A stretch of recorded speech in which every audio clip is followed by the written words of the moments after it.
বয়সটা যখন ১১, আবু তালিবের ঘরে বেড়ে উঠছিলেন মুহাম্মদ সাল্লাল্লাহু আলাইহি ওয়াসাল্লাম। তিনি এতিম, পিতৃহীন, মাতৃহীন, সর্বশেষ তার দাদাও মারা যান। কিন্তু অভাবের মধ্যেও আবু তালিবের পরিবারের সবচেয়ে মর্যাদাবান সদস্য ছিলেন এই বালক। ইতিহাসবিদ ইবনে ইসহাক তার সিরাতুন নবিয়্যাহতে লিখেছেন, আবু তালিব নিজে ক্ষুধার্ত থাকলেও মুহাম্মদকে খাওয়াতেন আগে সাল্লাল্লাহু আলাইহি ওয়াসাল্লাম। পরিবারের অন্য সন্তানদের পাশে না ঘুমিয়ে মুহাম্মদ সাল্লাল্লাহু আলাইহি ওয়াসাল্লামের পাশে শুতেন চাচা আবু তালিব। এটি তার স্নেহ ছিল, এটিই ছিল ভালোবাসা। কিন্তু প্রশ্ন হলো কেন? আবু তালিব কি জানতেন এই বালককে? সম্ভবত পুরোটা জানতেন না, কিন্তু একটি অনুভব ছিল, একটি অব্যক্ত টান ছিল, যেন কেউ তাকে বলছিল, এই বালককে স্নেহ করো। মক্কার চরম অনাবৃষ্টির সময় পানি, ফসল নেই, আকাশ শুকনো তামার মতন। আরব উপদ্বীপে বৃষ্টি সবসময় ছিল জীবন মৃত্যুর প্রশ্ন। আর সেই বছর মক্কার মানুষ মরিয়া। ইবনে কাসির রহমাহুল্লাহ তার আল বিদায়া ওয়ান নিহায়াতে বলেছেন, আবু তালিব যখন বালক মোহাম্মদকে নিয়ে দাঁড়িয়ে আকাশের দিকে আঙুল তুললেন, তখন আকাশে এক টুকরো মেঘও ছিল না। কিন্তু দোয়া শেষ হতে না হতেই চারদিক থেকে মেঘ পুঞ্জীভূত হতে শুরু করে এবং মক্কায় ঢল নামে। যেহেতু তৎকালীন আরবের লোকেরা ছিল সাহিত্যপ্রেমী, পরবর্তীতে এই ঘটনার স্মরণে আবু তালিবও একটি বিখ্যাত কবিতা লিখেছিলেন, যার একটি পংক্তি ছিল, তিনি সেই উজ্জ্বল মুখমণ্ডল যার উসিলায় মেঘের কাছে বৃষ্টি প্রার্থনা করা হয়। তিনি এতিমদের আশ্রয়স্থল এবং বিধবাদের রক্ষক। আরব সমাজে তখন এমন এক বিশ্বাস ছিল যে কিছু মানুষের দোয়া কবুল হয়, এবং সেই বিশ্বাস থেকেই আবু তালিব ভাতিজাকে নিয়ে গিয়েছিলেন। কিন্তু এটি নিছক আরব লোকবিশ্বাস অবশ্যই ছিল না। আল্লাহ সুবহানাল্লাহ তাআলা দেখিয়ে দিয়েছিলেন এটি সাধারণ কেউ নয়। সম্ভাব্য মহানবী সাল্লাল্লাহু আলাইহি ওয়াসাল্লামের বয়স যখন ১২ বছর ২ মাস, আবু তালিব তখন প্রস্তুত হচ্ছিলেন সিরিয়া যাওয়ার উদ্দেশ্যে। বাণিজ্য কাফেলা, দীর্ঘ পথ, মরুভূমির উত্তাপ ইত্যাদি কারণে এতিম ভাতিজাকে রেখে যেতে চেয়েছিলেন। কিন্তু বালক মুহাম্মদ সাল্লাল্লাহু আলাইহি ওয়াসাল্লাম চাচার উটের লাগাম ধরলেন। কথা বললেন না, কাঁদলেন না, শুধু লাগাম ধরে দাঁড়িয়ে রইলেন। সিরাতে উল্লেখ আছে, আবু তালিব এই দৃশ্য দেখে সিদ্ধান্ত বদলান। বললেন, আল্লাহর কসম, আমি তোমাকে সাথে নেব। এবং নিলেন। দিনের পর দিন কাফেলা চলছে মরুভূমির মধ্য দিয়ে, সিরিয়ার বুসরা শহরের কাছাকাছি। সেখানেই থাকতেন বুহাইরা, জ্ঞানী খ্রিস্টান পাদ্রী, প্রাচীন ধর্মগ্রন্থের পাঠক। বছরের পর বছর ধরে তিনি একটি প্রতীক্ষায় আছেন। ইবনে ইসহাকের বর্ণনায় আছে, বুহাইরা প্রতি বছর কুরাইশ কাফেলা দেখতেন। কোনো দিন তিনি বের হননি, কোনো কাফেলাকে ডাকেননি। কিন্তু সেই বছর একটু আলাদা ছিল। কাফেলার উপরে একটি মেঘ। এই মেঘ কাফেলার সাথে সাথেই চলছে। মেঘ থামছে যখন কাফেলা থামছে, আবার এগোচ্ছে যখন কাফেলার সাথে সাথে এগোচ্ছে, এবং সূর্যের তাপ থেকে আড়াল করছে বালক মুহাম্মদ সাল্লাল্লাহু আলাইহি ওয়াসাল্লামকে। বুহাইরা তার গির্জার ছাদ থেকে দেখলেন। তার প্রাচীন গ্রন্থে লেখা আছে এই চিহ্নের কথা, শেষ নবীর আগমনের চিহ্ন এটি। তিনি নামলেন, পুরো কুরাইশ কাফেলাকে আমন্ত্রণ জানালেন, খাবারের দস্তরখানা সাজালেন, কিন্তু তার চোখ খুঁজছিল একজনকে। ইবনে ইসহাকের বর্ণনা অনুযায়ী বুহাইরা কাফেলার প্রতিটি মানুষকে দেখলেন, কিন্তু যে চিহ্নের কথা তার গ্রন্থে লেখা সেই চিহ্ন কারোর মধ্যেই দেখলেন না। তিনি জিজ্ঞেস করলেন, কেউ কি বাহিরে আছে? জানা গেল একটি বালক মালপত্র পাহারায়। বুহাইরা বললেন, তাকেও ডাকো। বালক এলো। বুহাইরা দেখলেন মেঘটি এখনও তার উপর। তিনি পর্যবেক্ষণ শুরু করলেন, চোখ দিয়ে, হাত দিয়ে, প্রশ্ন করে। দুই কাঁধের মাঝখানে একটি চিহ্ন, মোহরে নবুয়ত, খাতামুন নবিয়িন। ইবনে ইসহাক লিখেছেন, এটি ছিল আপেলের মতন উঁচু মাংসের একটি অংশ, যা নবীদের জন্য নির্দিষ্ট। বুহাইরা নিশ্চিত হলেন। এরপর বুহাইরা একটি পরীক্ষা করলেন। লাত এবং উজ্জার নামে শপথ করতে বললেন। লাত এবং উজ্জা আরবের দুটি প্রধান দেবী মূর্তি। বালক মুহাম্মদ সাল্লাল্লাহু আলাইহি ওয়াসাল্লাম থামলেন। তার মুখ শক্ত হলো। তিনি বললেন, লাত এবং উজ্জার নামে শপথ করতে বলো না। এই দুটি জিনিসের প্রতি আমার যত ঘৃণা, পৃথিবীর আর কোনো কিছুর প্রতি এত ঘৃণা নেই। মাত্র ১২ বছরের বালক, মক্কায় জন্ম, মক্কায় বড় হওয়া, চারদিকে মূর্তি, পরিবারের সবাই মুশরিক, মা, বাবা, দাদা, চাচা সবাই মুশরিক, তার সমাজ মুশরিক। কিন্তু এই বালকের মুখ থেকে বের হলো, এদের চেয়ে ঘৃণ্য আমার কাছে আর কিচ্ছু নেই। এটি প্রশিক্ষণের ফল ছিল না, এটি কারো শেখানো ছিল না, এটি ছিল ফিতরাত, সেই আদি স্বভাব যা আল্লাহ তাকে দিয়ে পাঠিয়েছিলেন। فأقم وجهك للدين حنيفا فطرة الله التي فطر الناس عليها لا تبديل لخلق الله ذلك الدين القيم ولكن أكثر الناس لا يعلمون তুমি একনিষ্ঠভাবে নিজেকে ধর্মের প্রতিষ্ঠিত রাখো। আল্লাহর সেই প্রকৃতির অনুসরণ করো যে প্রকৃতি অনুযায়ী তিনি মানুষ সৃষ্টি করেছেন। আল্লাহর সৃষ্টি কোনো পরিবর্তন নেই, এটি সরল ধর্ম, কিন্তু অধিকাংশ মানুষ তা জানে না। সূরা রুম আয়াত নং 30। মুহাম্মদ সাল্লাল্লাহু আলাইহি ওয়াসাল্লাম এই প্রত্যাখ্যান ছিল সেই ফিতরাতের সব থেকে প্রাথমিক প্রকাশ। বুহায়রা এরপর আবু তালিবকে ডাকলেন, জিজ্ঞেস করলেন, এই বালকের সাথে তোমার কি সম্পর্ক? আবু তালিব বললেন, এ আমার ছেলে। বুহায়রা বললেন, না, এর পিতা তো জীবিত থাকার কথা নয়। আবু তালিব তখন সত্য বললেন। তিনি বললেন, এটি আমার ভাতিজা, পিতা মারা গেছেন জন্মের আগেই। বুহায়রা চিন্তিত হলেন। তারপর আবু তালিবকে সতর্ক করলেন, এই বালককে সিরিয়া নিয়ে যেও না। ইহুদেরা চেনে এই চিহ্নকে, রোমানরাও জানে। যদি কেউ চিনে ফেলে তবে বিপদ হবে। ইবনে ইসহাক লিখেছেন, আবু তালিব সেই দিনই কিছু বিশ্বস্ত সাথী দিয়ে ভাতিজাকে মক্কায় ফেরত পাঠালেন, পণ্য বিক্রি হওয়ার আগেই। একটি 12 বছরের বালকের নিরাপত্তার জন্য তিনি বাণিজ্য থামিয়ে দিলেন। এই পুরো ঘটনা একটি গুরুত্বপূর্ণ প্রশ্ন নিয়ে আসে, বুহায়রা কি সত্যি ভবিষ্যতের নবীকে চিনেছিলেন? এর উত্তর হ্যাঁ, এবং এটি কেবল ব্যক্তিগত অনুভব ছিল না। আহলে কিতাব অর্থাৎ তাওরাত ও ইনজিল গ্রন্থে শেষ নবীর আগমনের বিস্তারিত বর্ণনা ছিল। আল্লাহ সুবহানাল্লাহ তাআলা বলেছেন, যারা নিরক্ষর রাসূল ও নবীর অনুসরণ করে, যার উল্লেখ তাওরাত ও ইনজিলে, যা তাদের নিকট আছে তাতে লিপিবদ্ধ পায়, যে তাদেরকে সৎ কাজের নির্দেশ দেয় ও অসৎ কাজ থেকে নিষেধ করে, যে তাদের জন্য পবিত্র বস্তুসমূহকে বৈধ করে ও অপবিত্র বস্তুসমূহকে অবৈধ করে, এবং যে তাদের ভার ও বন্ধন যা তাদের উপর ছিল তা হতে তাদেরকে মুক্ত করে।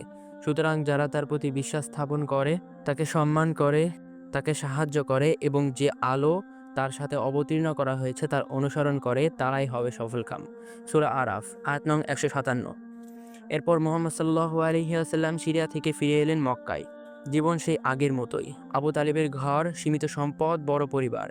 13-14 বছর বয়সে তিনি শুরু করলেন মেষ পালন। মক্কার কারারিত নামক স্থানে মক্কাবাসীদের মেষ চড়াতেন। পারিশ্রমিক ছিল খুবই নগণ্য, কয়েকটি কিরাত মাত্র। সহিহ বুখারীতে এসেছে, রাসূল সাল্লাল্লাহু আলাইহি ওয়াসাল্লাম নিজে বলেছেন, আল্লাহ এমন কোনো নবী পাঠাননি যিনি মেষ চড়াননি। সাহাবারা জিজ্ঞেস করলেন, আপনিও? তিনি বললেন, হ্যাঁ, আমিও। মক্কায় কিছু কিরাতের বিনিময়ে মেষ চড়াতাম। বুখারী 2262। মেষ পালন কি শুধুই অর্থনৈতিক প্রয়োজন ছিল? ইতিহাস বলে না, মেষ পালন ছিল একটি প্রশিক্ষণ। মেষ চড়ানো মানুষকে শেখায় ধৈর্য, কারণ মেষের দল দ্রুত ছড়িয়ে পড়ে, তাদের একত্রিত রাখতে হয়। শেখায় সতর্কতা, কারণ বাঘ, নেকড়ে, শিয়াল আশেপাশে থাকতে পারে। শেখায় দায়িত্ববোধ, কারণ মেষের মালিক বিশ্বাস করে পাঠিয়েছে। শেখায় একাকিত্বে ধ্যান করা, কারণ নির্জন প্রান্তরে ঘন্টার পর ঘন্টা শুধু আকাশ আর পাথর। মূসা আলাইহিসসালাম মেষ চড়িয়েছেন মদিয়ানে, দাউদ আলাইহিসসালাম মেষ চড়িয়েছেন সম্ভব্য বনি ইসরায়েলে। মুহাম্মদ সাল্লাল্লাহু আলাইহি ওয়াসাল্লাম মেষ চড়ালেন মক্কার প্রান্তরে। মরুভূমির একাকিত্ব মুহাম্মদ সাল্লাল্লাহু আলাইহি ওয়াসাল্লামকে কি দিয়েছিল? মক্কায় যখন যুবকরা হই হুল্লোড়ে মত্ত, তিনি তখন তারাভরা আকাশের নিচে বসে ভাবছেন, কে বানিয়েছে এই আকাশ, কে নিয়ন্ত্রণ করছে চাঁদ সূর্যের পথ, কাবার ভেতরে যে 360টি মূর্তি, এগুলো কি সত্যিই কিছু করতে পারে? এই প্রশ্নগুলো তার মনে আসছিল, কিন্তু উত্তর আসছিল না। প্রশ্নগুলো তৈরি হচ্ছিল এখানে, মরুভূমির নির্জনতায়। আরেকটি বিষয় উল্লেখযোগ্য, সহিহ বুখারীতে একটি বর্ণনায় আছে, রাসূল সাল্লাল্লাহু আলাইহি ওয়াসাল্লাম একবার তিনি মক্কার এক উৎসবে যেতে চেয়েছিলেন।